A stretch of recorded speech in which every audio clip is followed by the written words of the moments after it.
Good morning, everyone, and welcome to the pre-show, the pre-port for Big News Wednesday. We've got a big old show coming up in just a little bit with J.R. Jackson. He's getting ready to go live with the watch list in about 15 minutes.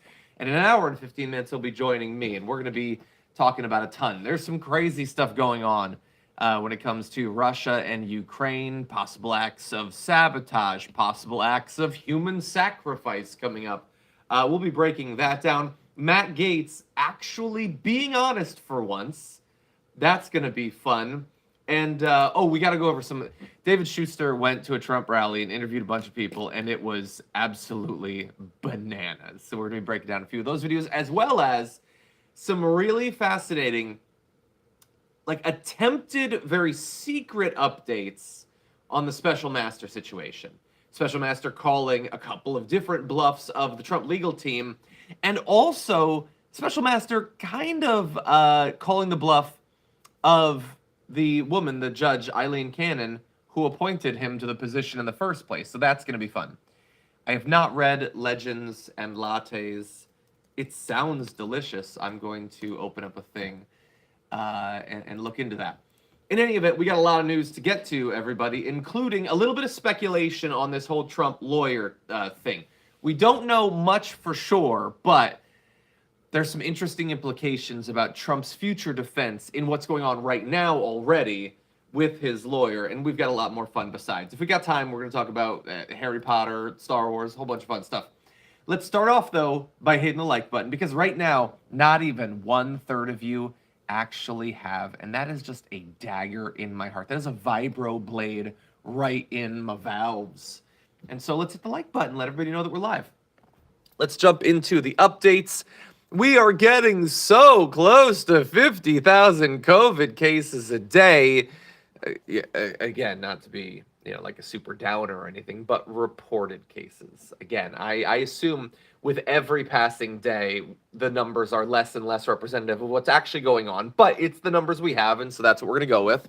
So there, you've got almost getting to 50,000 cases a day, which, let's see, so 51,000. To get to 51,000, you would, on average, you would have to go all the way back to April 26th of this year, quite a while ago. Gas prices largely the same as they were yesterday, very narrowly nudging up by a quarter of a cent, so not significant movement there. This was bananas. So Jonah Furman has these messages that apparently had been sent to from employees at this marketing firm. Postcard Mania is the company. It doesn't really matter. What matters is it's Clearwater, Florida. They are being asked to bring their kids to work amidst an impending devastating hurricane so that they can just stay and work through. Because they need to. It's an important job. That's what they're saying. And I have no doubt that the important work, there's a lot of, oh God, it's the best place to be. Don't say that. There's always more hype in the media than any storm that has ever hit here. Don't lie to your workers and tell them to be at work in a marketing firm as a hurricane barrels down. You're going to be okay, marketing firm. And more importantly, world. With world, you're going to be okay without the marketing firm working for a single day. But we've already seen extreme weather events hit employees who were forced to work. I believe it was an Amazon warehouse. Let's not see that again in a fucking marketing firm. That's bananas. 100% begging for a lawsuit. Miss Blue from Lower Sioux says, new beginning left my tiny indigenous community with my res dog for the big city of Sioux Falls. Well, that's awesome. Miss Blue from Sioux Fu. Is that Sioux Falls? That's awesome. Okay, cool. I don't. So look, when it comes to the hurricane, obviously they're saying it is below Category 5 intensity. That's as of this morning. I don't know what it's at right now, but it is considered to be incredibly dangerous. And so, if you're in the area, do whatever you can. Whatever you're being told to do would be best to do. I know, my mom actually lives in Florida, on the east coast of Florida, and she actually just moved. Like yesterday. She's heading north. Good timing there. But if you still live there, get out of the path if you can. By the way, hold on. We got a comment. Jay Yarborough says, looking forward to Vigorola later on today. Do you know why? What that means? What's Vigorola?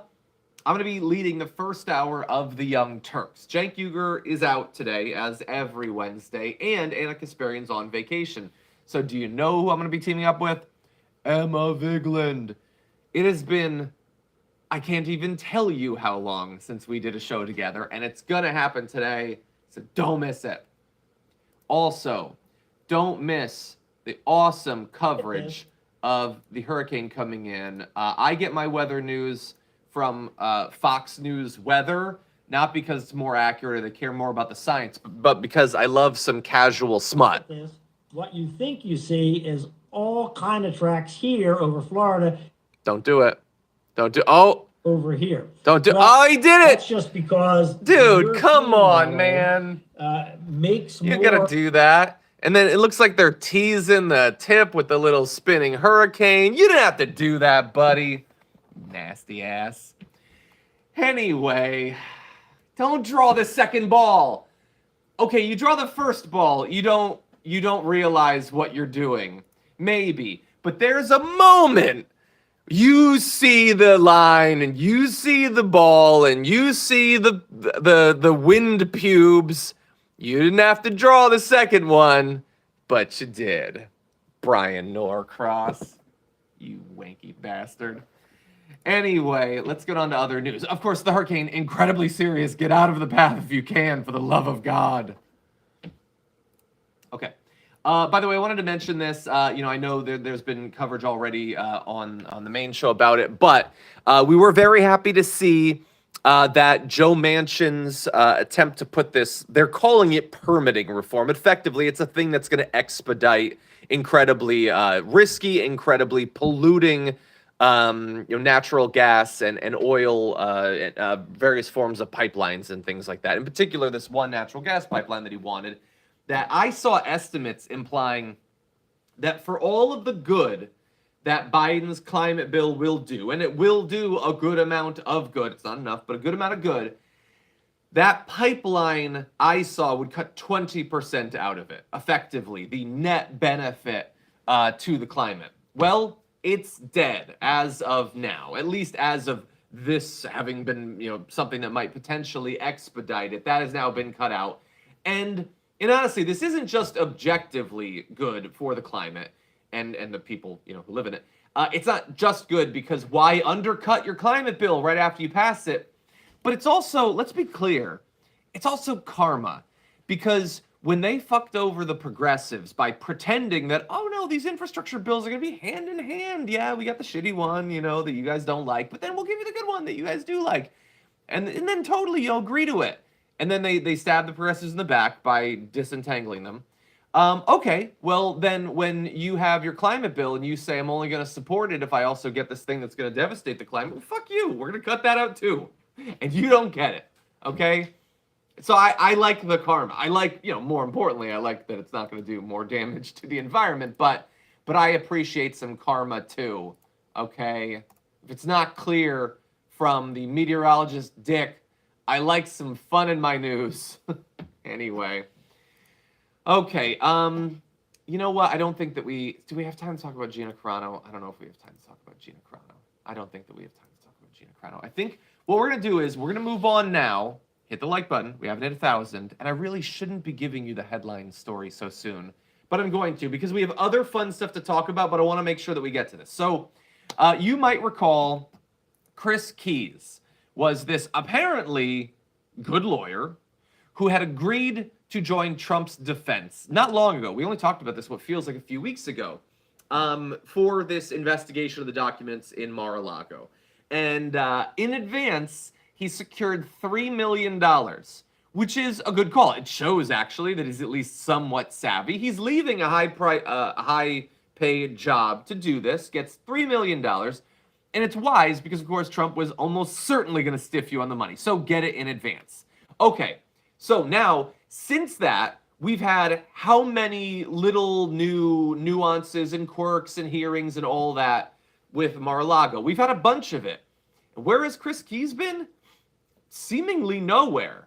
Now, look, I'm not a lawyer. Okay, so to be clear, and we're going to be engaging in speculation. I want to be very clear about that. He could be doing, some sort of big legal whatever for Trump tomorrow. I don't know. But what it appears over the past few weeks is that he has been sidelined, either consensually or not. And that's after $3 million. So if this is what is happening, then if it's to happen, there has to be a good freaking reason after $3 million. So why do it? Well, I'm going to play just a little bit of this clip of Don Lemon interviewing a legal analyst, Eli Honig, for CNN about why he thinks it's hard to it's happening. say. Chris Kise is one of the sort of more accomplished lawyers on Trump's legal team. Really, the quality of his lawyering so far has been poor. And I think I'm being sort of generous in even stating it that way. The arguments have been weak. The strategy has been all over the map. And we're seeing it backfire, for example, with the special master. Okay, so he's hinting at much of what we've been covering. So they push for the special master thinking maybe that he's going to be biased against the FBI, and he wasn't. They make these claims about executive privilege or declassification, but then won't actually back them up. They make claims about planted evidence, but then won't actually back that up. So it's all just insinuation, basically, at this point. So why not do the job that you were hired to do? Well, as they point out, and as we've speculated for, 10 days now, it is very much a different thing to imply on Truth Social something and to actually make a specific claim in court. Because to be clear, if you make a very specific claim that's found out to be absolute BS in court, that will look bad for Trump. It might have some consequences for Trump. But it will 100% have consequences for Chris Kise if he's the one that actually does it. If he signs off on claims that the FBI planted evidence when he knows that they didn't, or claims that Trump declassified when he knows that they didn't, that's bad for Chris Kise. And Chris Kise appears, with my limited knowledge of him, to be a guy that looks out for Chris Kise. We know that because he secured the $3 million. And so, look, anything could happen. Chris Kise could suddenly come up with some good argument. He could be out in front. Trump could, start bleating about how much faith he has in him. I don't know. And they could win this thing. They're almost certainly to, because Trump is rich and powerful. So consequences are incredibly unlikely. But as of right now, it really looks like he doesn't want to get in trouble. And let's be super clear. If it's not super clear already, that means the fact that he won't do this stuff, we can't trust anything that Trump says, okay? But we can trust what a guy who's worried about losing his ability to practice law is willing to say. Chris Kise and the rest of the lawyers are signaling to us that they don't have any faith in these arguments, that they do think that they're lies, and that there could be consequences if they tell them.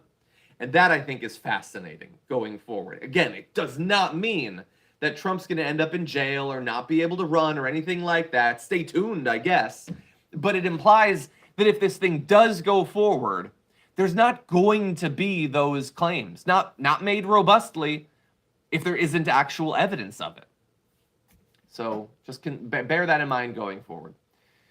Okay, we've got a couple of minutes until Watchlist goes live. I'm going to stay on so that you can see who's there and all that. There are these awesome revelations.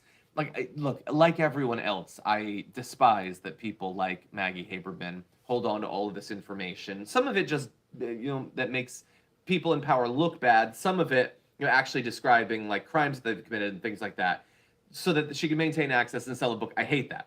That said, after she does it, there's some fascinating stuff. So we're going to be talking about that on the pre-port tomorrow. I don't think that we have time right now. We only have one more minute.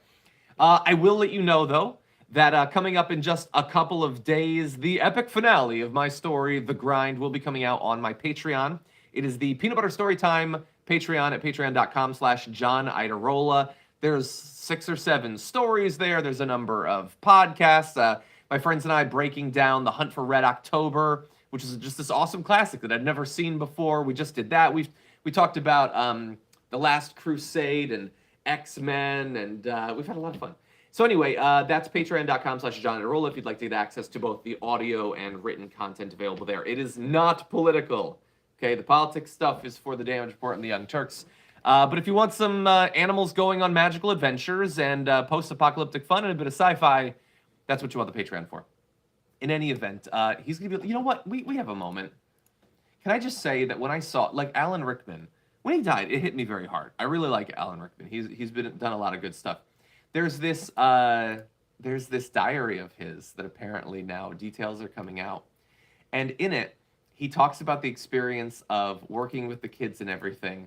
So he had said at one point during the first movie, he said of Daniel Radcliffe, he's definitely not an actor, but I could see him being a director or a producer. And I thought that was hilarious. He's a little kid. But think about that. Because it's one thing to just slam a kid actor or whatever, saying that Daniel Radcliffe at like 14 or whatever can't act. But to then say, but I see something in this kid that I could see him directing, that's fascinating, isn't that? He said about Emma Watson that her accent sometimes veers somewhere east of Albania. I think he said about her. That is funny. He also said that the kids can't remember their lines, which I don't know how any of these kid actors remember their lines. But so some ups, some downs. He had some interesting stuff. If you look, IGN has a great write-up about the diary. He had some great talk about when he was considering quitting the movie series, some of what he thought about the finale for his character. So anyway, we'll get to the Gina Carano stuff tomorrow probably, but I just wanted to briefly mention the Harry Potter stuff. Anyway, right now, though, you know what you got to look forward to? You've got the watch list with J.R. Jackson sporting an awesome hat. He's live now at twitch.tv/TYT, youtube.com/watchlistTYT. And I am just waiting to see who's he got joining him today. Is it going to be Ricky Strom? Is it going to be Waz? Oh my God, it's Francesca Fiorentini. Get hyped, everybody. And what you guys don't understand is, in just a little bit, Francesca's going to be gone for a month, 2 months. I don't know. You better get in your dose of Francesca now. You head over to our Twitch or youtube.com/watchlistTYT to see the watch list. And then JR is going to be joining me in just a little bit. Thank you, everyone who joined me. Thank you, everyone who hit the like button. I will see you soon.